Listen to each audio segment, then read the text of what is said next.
Muy buenas noches, gracias por acompañarnos. Bienvenidos a En Contexto, una producción de Cable Noticias México por Ti TV. Quiero darle la bienvenida a este programa a César Morones, quien es el director y presidente de IMO, la casa encuestadora con más prestigio a nivel nacional y una de las representantes a nivel Iberoamérica. César, te aprecio, acompañes. Bienvenido al programa. Gracias, gracias. A ver, hay que hablar de esto que es noticia en todas partes. Las llamadas encuestas se publican en unos periódicos, se dicen en la radio, están aprobadas por el INE y de pronto cuando vemos la metodología nos preguntamos, ¿por qué la del periódico fulano no es igual a la del otro periódico? ¿O por qué la que se dice o se comenta en la radio tiene también otro tipo de parámetros? ¿Qué hay de cierto en que las encuestas realmente hoy se están convirtiendo en una fotografía de lo que va a suceder el 1 de julio? Bueno, hay que empezar diciendo, Ramiro, que no están viviendo sus mejores tiempos las encuestas, ni a nivel mundial, pero muchísimo menos a nivel nacional. Venimos de elecciones, sobre todo la del 2016, donde prácticamente la gran mayoría fallaron, y no solo en preelectorales, sino en la encuesta de salida.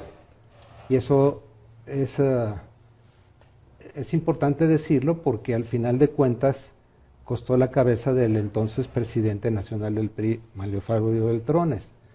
El causante inicial de todo ese proceso de desgaste que sufrió el PRI en su tiempo, en 2016, fueron las encuestas de salida. No así la casa encuestadora en la que estoy, mi institución, no ha fallado en un buen número de tiempo. Quisiéramos decir que nunca, pero eso sería una mentira. En 27 años de historia, nosotros hemos fallado en 5 de cada 100 procesos electorales. ¿En dónde está la falla? ¿En dónde radica una falla de una encuesta? Mira, son muchos factores.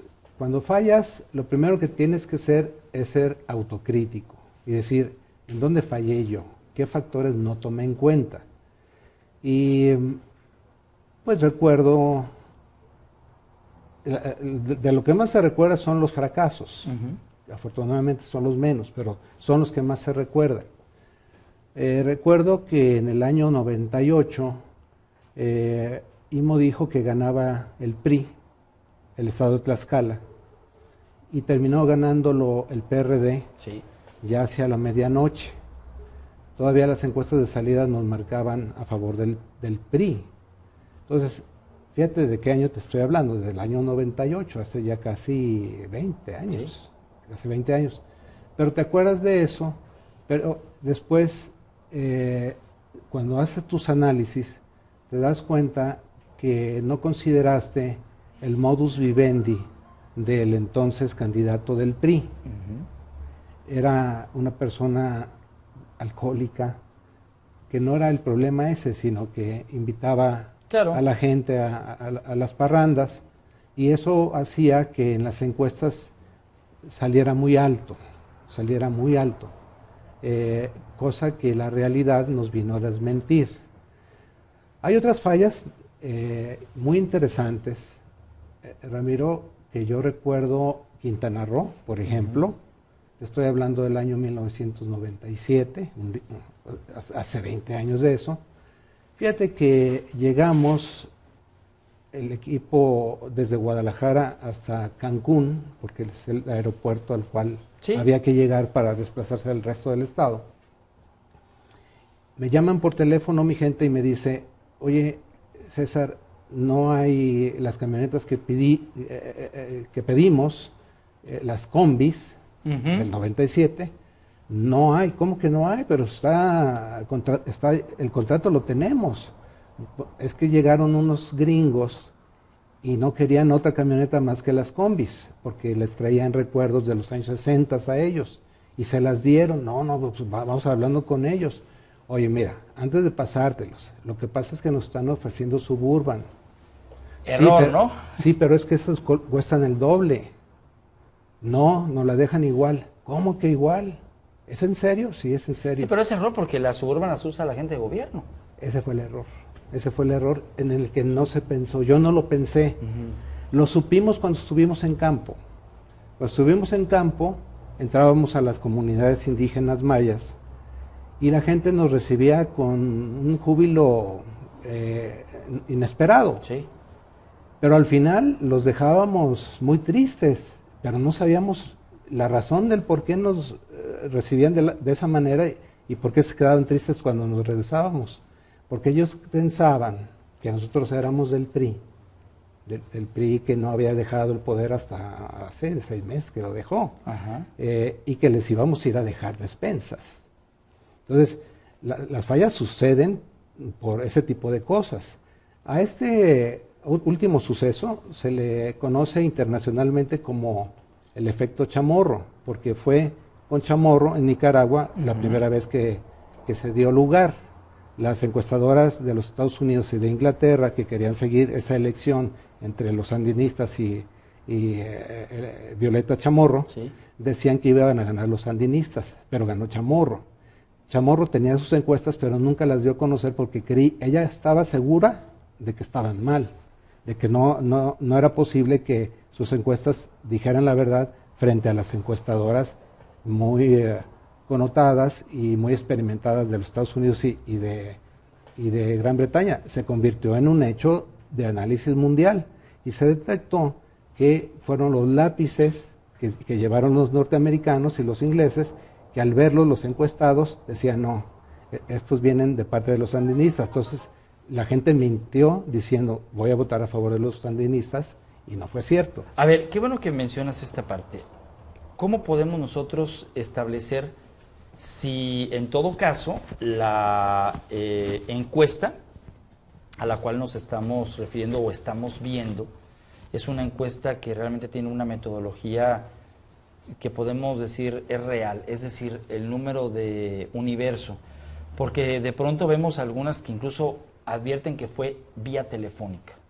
Sí, y otras que advierten que son Facebook, es por Facebook.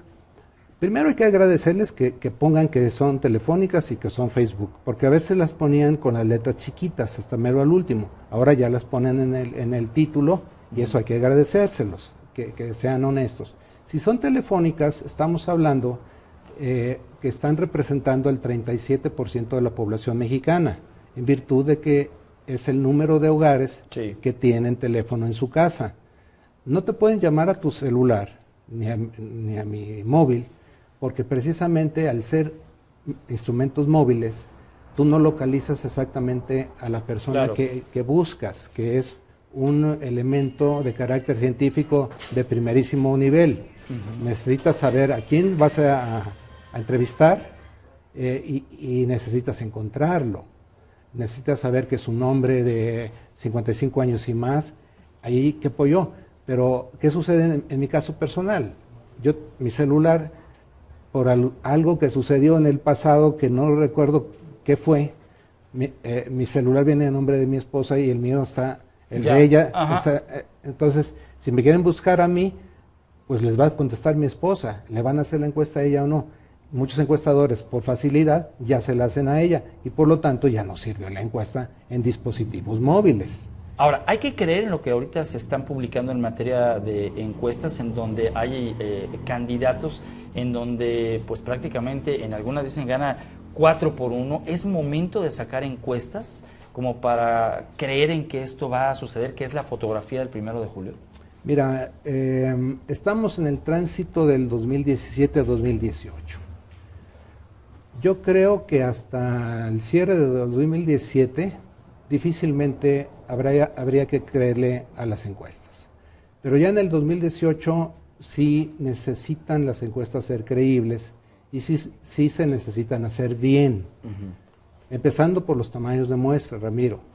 En el caso de IMO, nos vamos a enfocar, va a ser nuestra prioridad número 1, igual que cada 6 años, a la elección presidencial. Las encuestas de hace 28 años, que nosotros empezamos a hacer, las hacíamos con 1.200 casos y nos daba muy bien el panorama nacional. O sea, 1.200 casos para el país. Para el país, en aquel entonces era una medida confiable. Confiable en virtud de que en los Estados Unidos se hacían 2.000 casos. Sí. 2.200 eran suficientes para el México de los años 90. Sí. o de muy finales de los años 80. Era suficiente, pero el país no solo ha crecido en población, sino que además se ha diversificado demasiado. Los tamaños de muestra no tienen que ver con los tamaños de población tanto, tienen que ver con la homogeneidad de la población. México de los años 80 era mucho más homogéneo que lo heterogéneo que es ahora. Por lo tanto, tu tamaño de muestra actual debe ser mínimo de 2,000 casos. IMO ya está a la construcción de una encuesta de 2,000 casos que en su momento se publicará y que dará fiel cuenta de cómo va la elección, y pensamos hacer 3 encuestas previas a la elección y culminar con la encuesta de salida y conteo rápido el día de la elección. Si me permites, sí. Ramiro, a la hora de la presentación comentaste que éramos un organismo de representación iberoamericana. Es un organismo mundial. Es el Programa Internacional de Encuestas Sociales, que agrupa a 50 naciones, 25 de ellas son europeas, y de las otras 25 pues está los Estados Unidos, está México, está Sudáfrica, está Australia, Japón, China, la India, y bueno, es esta pertenencia a una organización tan importante, que es la más importante del mundo, la más influyente y confiable del mundo, que por cierto celebrará su asamblea anual 2018 en la ciudad de Guadalajara. Vamos a ser los anfitriones, somos los organizadores de esa asamblea, y seguramente vienen ellos con un ánimo de aprender a México. Es la tercera vez que vienen a México ya, pero entre la primera y la segunda vez conocieron un México diferente. Esta tercera yo estoy seguro que van a conocer otro México diferente, porque es uno de los países que más que están cambiando más rápido a nivel mundial. A ver, la gran pregunta que tenemos es, ante el conocimiento de los precandidatos hoy y al tener en los equipos de campaña expertos en la lectura de estas encuestas, advierten que se debe terciar la elección del 1 de julio ante lo que pues es inminente. Pareciera que ya va a estar con un amplio margen Andrés Manuel López Obrador el 1 de julio como el que le van a lanzar el tema de habitar los pinos. Mira, sí te puedo adelantar algunos datos producto de nuestros estudios que no han sido publicados, sino que conforman parte de nuestro arsenal de información que va a ser muy útil para el 2018, ya en el 2018 en pleno. Esos datos que sí te puedo comentar es que Andrés Manuel López Obrador está cerrando 2017, abriendo 2018, con una considerable ventaja respecto de dos que lo vienen siguiendo. El que está más cerca es Ricardo Anaya, del Frente PRD PAN MC, viene en segundo lugar. En tercer lugar está el candidato del PRI, José Antonio Meade. En cuarto lugar está Margarita Zavala como independiente, con 8%. Y el Bronco, que la gente piensa que es muy fuerte por haber logrado la cantidad de firmas de manera muy rápida, no, se evapora ese número de firmas en solamente tener 2% de la intención de voto nacional. El Bronco creo que no va a ser factor, Margarita Zavala sí va a ser factor, porque un 8%, claro, sin indecisos, agrégale indecisos, yo creo que sí va a alcanzar los dos dígitos. Y no estoy queriendo decir con esto que Andrés Manuel López Obrador ya ganó la elección, y creo ser el más autorizado para decir que no la ha ganado, porque nosotros fuimos, además de lo que estoy diciendo que somos representantes de México, fuimos el único organismo, o somos en la historia de la democracia mexicana, que es muy corta e incipiente, que ha logrado documentar un fraude electoral.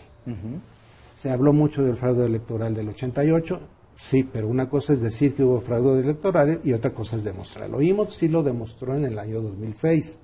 Es por eso que sabemos que mientras que López Obrador amanece en el 2006 con una ventaja de 20 puntos, esos 20 puntos se fueron decreciendo porque se logró, y aquí viene algo muy interesante, se logró unir todas las fuerzas en contra de López Obrador. Por lo tanto, quedaron empatados en términos estadísticos Calderón y López Obrador. Por eso el voto por voto. Por eso el voto por voto, porque nuestras encuestas de salida y nuestros conteos rápidos confirmaron que López Obrador ganó con 1.4%. Finalmente el TRIFE terminó 3 meses después dándole el triunfo a Calderón con 240,000 votos, es decir, con 56 centésimas de punto. Si hubieran seguido revisando, hubiera salido el dato de nosotros. ¿Puede ocurrir otra vez este mismo escenario? Puede ocurrir, pero ahora el régimen lo tiene más difícil. ¿Por qué? Porque en aquella ocasión el PRI tenía un candidato muy débil, que era Madrazo, que los priistas estaban muy en contra de él, acuérdate del Tucán, todos unidos contra Madrazo, que actuaron en su contra. Y finalmente el régimen, cuando se da cuenta que ya era inalcanzable López Obrador, se dio la línea de que toda la estructura del PRI le fuese prestada a Calderón. Y le fue prestada a Calderón. Y el ejemplo más claro lo tenemos en Jalisco. Jalisco, con Ramírez Acuña, panista él, envió a México información a través de la autoridad local electoral, envió boletas, no boletas, ¿Actas? Las actas que se duplicaron. Así es. En el conteo, se duplicaron en aquellas casillas en donde Calderón era mucho más fuerte que López Obrador, y se llegó a casos en que se triplicaron esas casillas. Quiere decir que Jalisco fue el principal granero de votos a favor de Calderón en la elección del 2006. Cosa contraria sucedió en el Distrito Federal. En el Distrito Federal hay actas en donde sí fueron contados para diputados y para senadores, pero se borró el renglón de presidente de la República en aquellas casillas que favorecían mucho a López Obrador. Es por eso que IMO demostró, no solo en México, sino en el mundo, que sí hubo fraude electoral y cómo fue que ocurrió. ¿Por qué está más difícil ahora? Porque hay dos fuerzas que no se quieren dejar. Yo veo que va a ser muy difícil que el régimen pueda sentar a Ricardo Anaya, como en su momento sentó a Roberto Madrazo. Sí. Yo creo que Ricardo Anaya no va a ceder.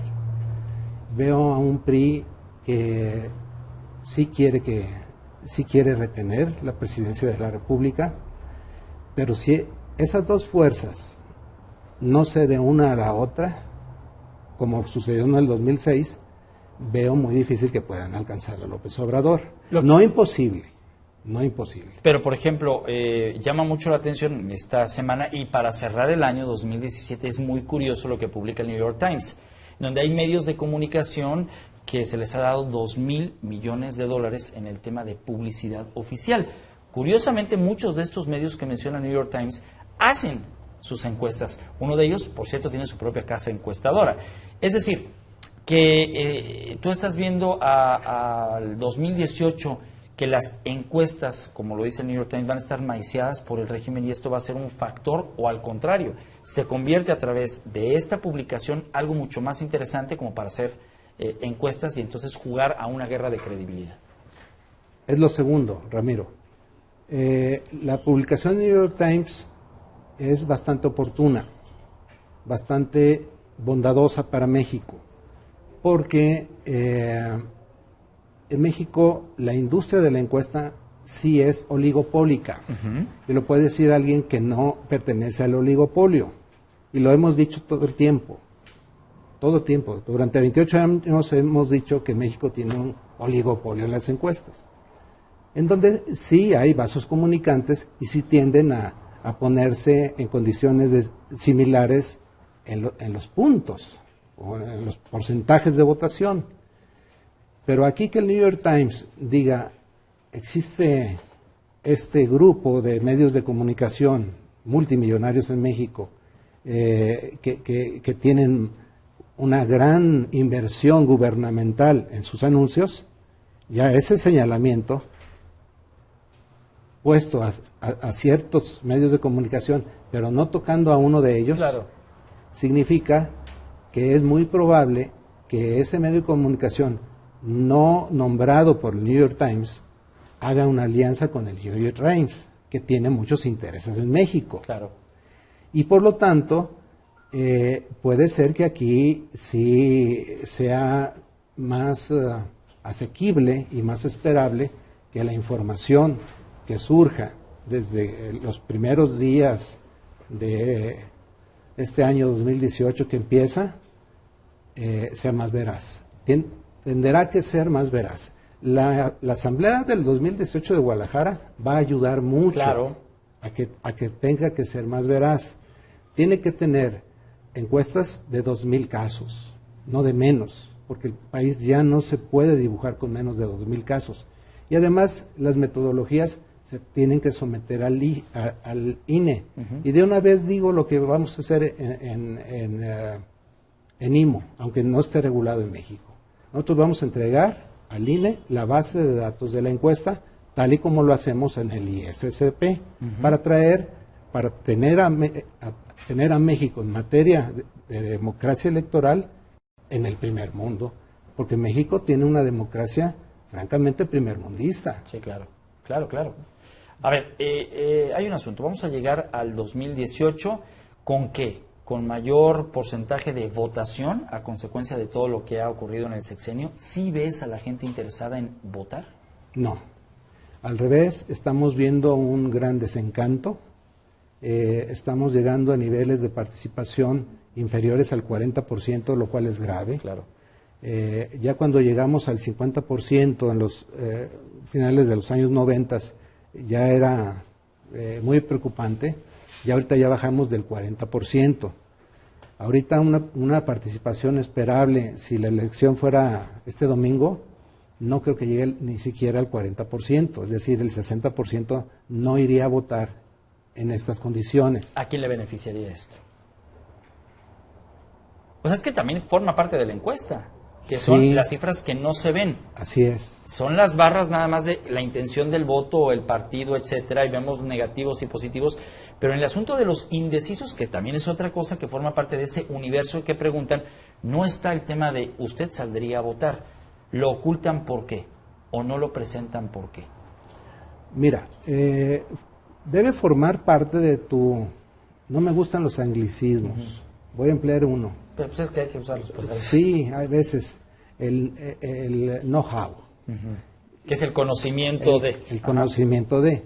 La casa encuestadora sabe todos esos elementos. ¿Por qué? Porque tú tienes la base de datos. Sí, claro. De ahí la importancia de no mentir en la encuesta. Porque si tú le metes tantito ruido a la encuesta, ya la base de datos ya no te sirvió de nada. Es por eso la importancia de hacerla bien y de mantener tu base de datos que te permita hacer los cruces suficientes para saber quién tiene más posibilidades dentro de los que van a ganar. Cuando tú sacas ese porcentaje, que de una vez te lo digo, para que veas que no le tememos a la verdad, es al revés. Y le atinas. El tema del Movimiento Ciudadano, cuando ocurrió en la última elección hace casi 3 años, IMO fue quien demostró que salió como en la última encuesta. Fue en tu noticiero. Sí, fue en mi noticiero. En tu noticiero dijimos que ganaba Enrique Alfaro con 23 puntos y 3 meses después ganó con 23 puntos. Y así nos ha sucedido en el 95% de las veces en 28 años, a lo largo y ancho del país. Entonces dime ya ahora sí, como de cuando me dijiste, de una vez te lo digo. En el tema de...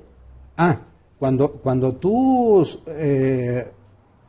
exaculas, cuando tú obtienes solamente ese 40% de votantes más probables, la elección se cierra. Sí.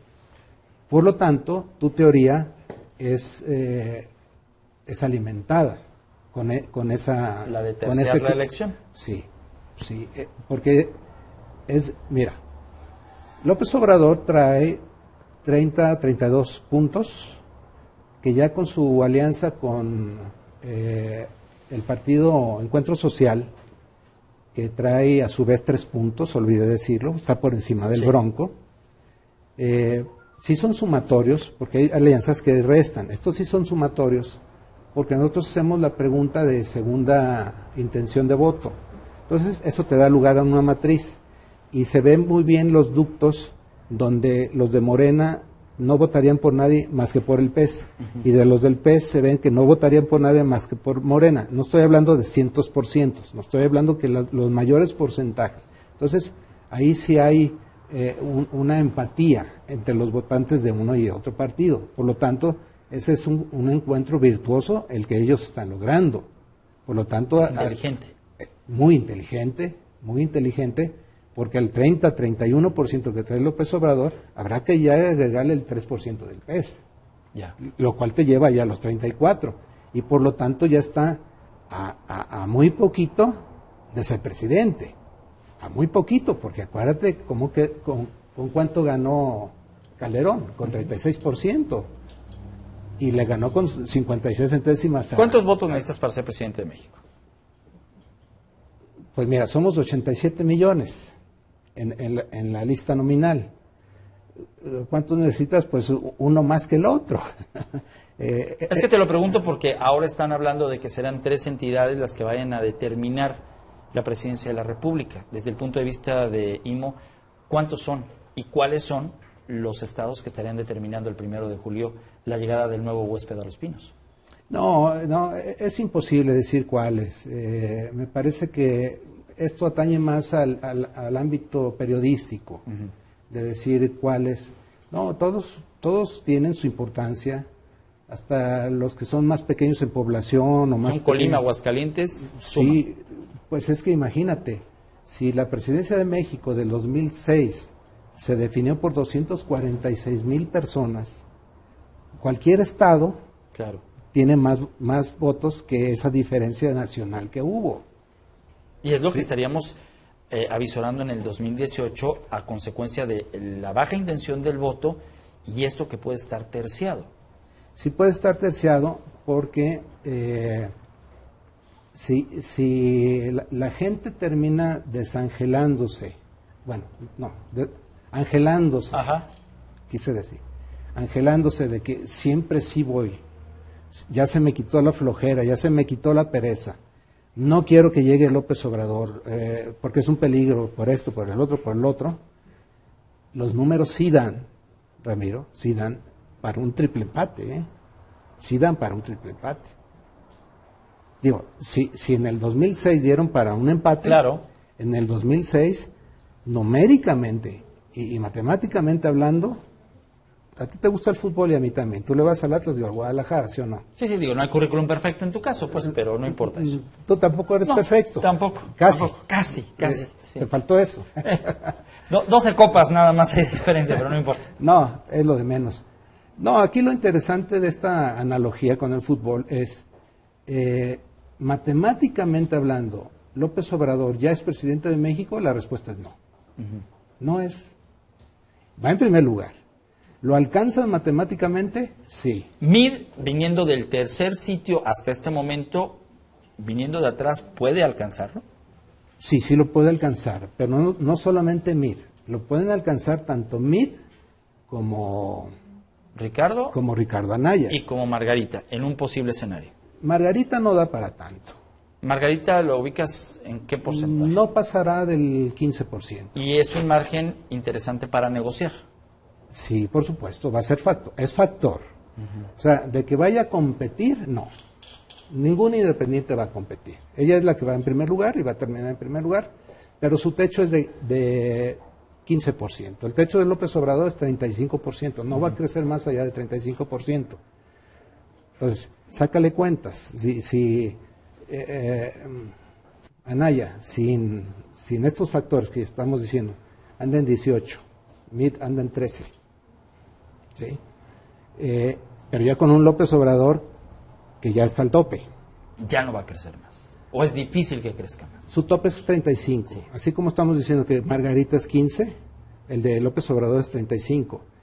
Es muy difícil agregar un punto más a López Obrador, como difícil es bajárselo, porque ya su voto está muy endurecido.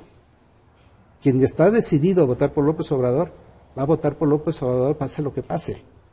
De ahí lo interesante. Claro. Es todo el otro voto desangelado, todo el otro voto que no tiene una definición, o que su definición es que todos son iguales, que no vale la pena, que es pura trampa, es puro ir a perder el tiempo, etcétera.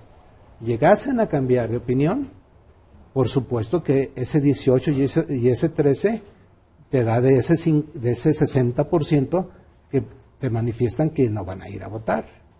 Pues es interesante conocer, sobre todo de un experto, de alguien que ha trabajado pues gran parte de su vida en el asunto de levantar encuestas, interpretar encuestas, pero sobre todo generar una estadística que matemáticamente hace de esto una ciencia. Esté con nosotros en contexto. César, te aprecio muchísimo que nos hayas acompañado aquí a tu casa por Ti TV, y por supuesto no será la primera vez. Hay mucho que resolver de aquí a junio, en donde estos porcentajes van a moverse de manera muy interesante, y entonces aquellas que pueden ser teorías pueden convertirse en una realidad documentada. EIMO, ¿cuándo va a ser el evento mundial aquí en Guadalajara? Es del último viernes de abril al primer jueves de mayo. Va a estar muy interesante porque están muy pegadita a la última encuesta o a la última toma de fotografía respecto a esto, y ojalá que nos mantengas informado de esta reunión pues mundial, que Jalisco va a ser pues una sede muy interesante. Te aprecio muchísimo, César. Gracias a ti. Gracias por el favor de su atención. Los espero en el próximo programa de En Contexto aquí en Por Ti TV.